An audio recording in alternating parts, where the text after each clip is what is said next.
আজ বানাবো ভেটকি মাছের পাতুরি। প্রথমবার ভেটকি মাছের পাতুরি বানিয়ে সবার এত প্রশংসা পেয়েছে যে বলার মতো না। তাই ভাবলাম প্রথমবার যেভাবে ভেটকি মাছের পাতুরি বানিয়েছি সেটা আপনাদের সাথে শেয়ার করি। আমি এখানে দুটো পদ্ধতিতে ভেটকি মাছের পাতুরি বানিয়ে আপনাদের দেখাবো। তো চলুন দেখে নেওয়া যাক আমার আজকের রেসিপিটি। ভেটকি মাছের পাতুরি বানাবার জন্য এখানে আমি নিয়েছি 6 পিস ভেটকি মাছের ফিলে। মাছগুলোকে ভালো করে ধুয়ে জল ঝরিয়ে নিয়েছি। এবার একটা টিস্যু পেপার দিয়ে মাছগুলোকে মুছে নিচ্ছি। আপনারা এটা কোনো কাপড় দিয়েও মুছে নিতে পারেন। আর চেষ্টা করবেন মাছের গায়ে যাতে কোনো প্রকার জল না থাকে। তো এভাবে আমি সবগুলো মাছের পিস টিস্যু পেপার দিয়ে মুছে নিচ্ছি। সব মাছ মুছে নিয়েছি। এবার এর মধ্যে দিয়ে দিচ্ছি অর্ধেকটা লেবু রস, আর দিয়ে দিচ্ছি হাফ ইঞ্চের মতো আদা। এখানে খুব বেশি পরিমাণে আদা কিন্তু অ্যাড করছি না। তো আদাটাকে আমি এখানে গ্রেট করে দিচ্ছি, আপনার পেস্টও অ্যাড করতে পারেন। লেবু রস আর আদা দিয়ে মাছগুলোর সাথে খুব ভালোভাবে মিশিয়ে নিচ্ছি।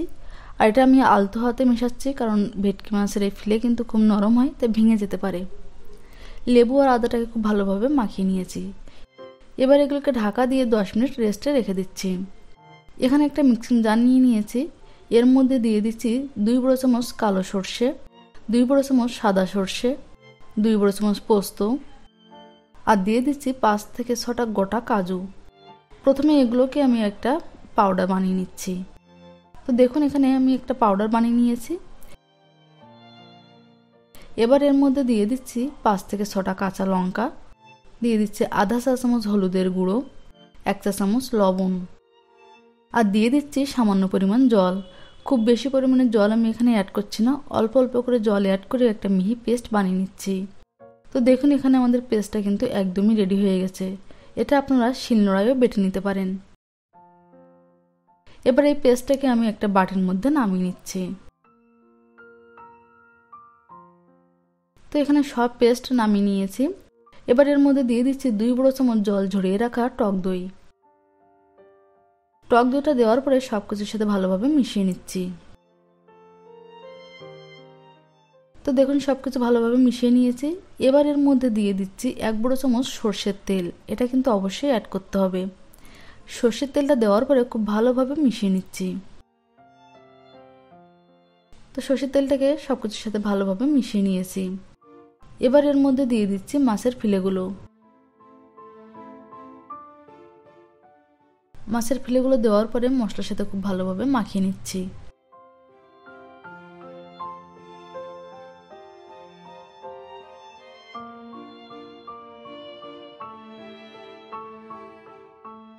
তো এখানে মাছের ফিলেগুলো আমি মশলার সাথে খুব ভালোভাবে মাখিয়ে নিয়েছি। এবার এগুলোকে ঢাকা দিয়ে আমি রেখে দেবো রেস্টে আধা ঘন্টার মতো। এভাবে যদি মশলা মাখিয়ে রেস্টে রেখে দেওয়া হয় তাহলে কিন্তু মাছগুলো খুব সফট হবে। তো এটাকে সাইডে রেখে দিচ্ছি। এবার পাতুরি বানাবার জন্য আমি কলার পাতাগুলোকে আগুনে সেঁকে নিচ্ছি।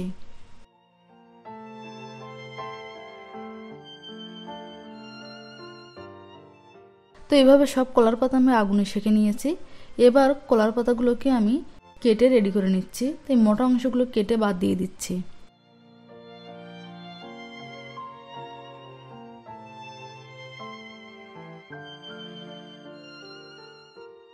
তো এই মোটা অংশটা আমি কেটে বাদ দিয়ে দিয়েছি। এবার কলার পাতাগুলোকে আমি এভাবে কেটে নিচ্ছি, মিডিয়াম পিস করে কেটে নিচ্ছি।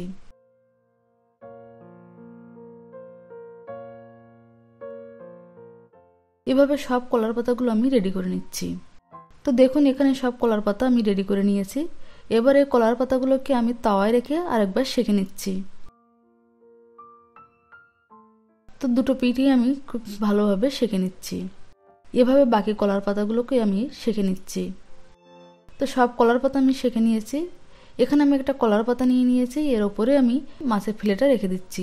ওপর থেকে একটু মশলাও অ্যাড করে দিচ্ছি, আর দিয়ে দিচ্ছি সামান্য পরিমাণ সর্ষের তেল আর একটা কাঁচা লঙ্কা। এবার কলার পাতাটাকে মুড়ে আমি বেঁধে নিচ্ছি।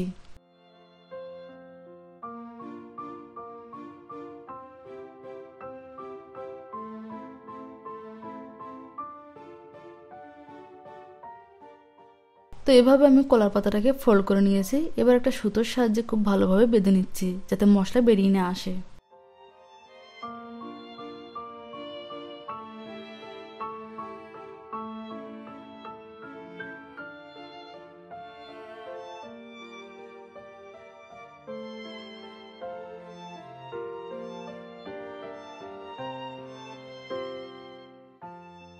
তো দেখুন এখানে আমি পাতুরির সুতোর সাহায্যে খুব ভালোভাবে বেঁধে নিয়েছি, আর এভাবে আমি বাকি পাতুরিগুলো রেডি করে নিচ্ছি। তো দেখুন সব পাতুরি আমি রেডি করে নিয়েছি। এবার আমি পাতুরিগুলোকে প্রথমে স্টিম করে নেব। তো এখানে আমি একটা স্টিমারে জল গরম বসিয়ে পাতুরিগুলোকে স্টিম করে নিচ্ছি। আমি এখানে পাতুরিগুলোকে মিডিয়াম আঁচে 20 থেকে 25 মিনিট স্টিম করে নেব। আপনাদের কাছে যদি কোনো স্টিমার না থাকে সেক্ষেত্রে বড় কোনো হাঁড়ি বা পাত্রে জল গরম বসিয়ে ওপরে একটা সিদ্ধযুক্ত প্লেট রেখে তার উপরে পাতুরিগুলোকে স্টিম করে নিতে পারেন। 20 থেকে 25 মিনিট পরে আমি পাতুরিগুলোকে প্লেটে নামিয়ে নিচ্ছি। পাতুরিগুলো কিন্তু এখানে একদমই রেডি হয়ে গেছে। আর একটা পদ্ধতিতে আমি পাতুরি আপনাদের রেডি করে দেখিয়ে দিচ্ছি। এখানে একটা ফ্রাইং প্যান খুব ভালোভাবে গরম করে নিয়ে এর মধ্যে দিয়ে দিচ্ছি 1 চা চামচের মতো সরষের তেল। খুব বেশি পরিমাণে তেল দেওয়ার প্রয়োজন নেই। সরষের তেল দেওয়ার পরে পাতুরিগুলো রেখে দিচ্ছি। পাতুরিগুলো দেওয়ার পরে আমি পাতুরিগুলোকে ঢেকে দিচ্ছি, আর এটা লো টু মিডিয়াম ফ্লেমে প্রথমে 10 মিনিট হতে দেব। 10 মিনিট পরে ঢাকনাটা খুলে দিচ্ছি। পাতুরিগুলোকে উল্টে দিচ্ছি। আপনারা না ঢেকেও কিন্তু পাতুরিগুলোকে এভাবে ফ্রাই করে নিতে পারেন। সব পাতুরি উল্টে দিয়েছি। আবারও ঢাকা দিয়ে লো টু মিডিয়ামে রেখে পাতুরিগুলোকে আমি 10 মিনিট ভেজে নিচ্ছি। 10 মিনিট পরে ঢাকনাটা খুলে দিয়ে আবারও পাতুরিগুলোকে এভাবে উল্টে দিচ্ছি। পাতুরিগুলো যদি ফুলে যায় তাহলে বুঝবেন পাতুরি আমাদের একদমই রেডি হয়ে গেছে। তো উল্টে পাল্টে পাতুরিগুলো কিছুক্ষণ ভেজে নিয়েছি, আর এখানে দেখুন পাতুরিগুলো কিন্তু ফুলে যাচ্ছে। তো দেখে বোঝা যাচ্ছে পাতুরি আমাদের একদমই রেডি হয়ে গেছে। সব পাতুরি ফুলে গেছে।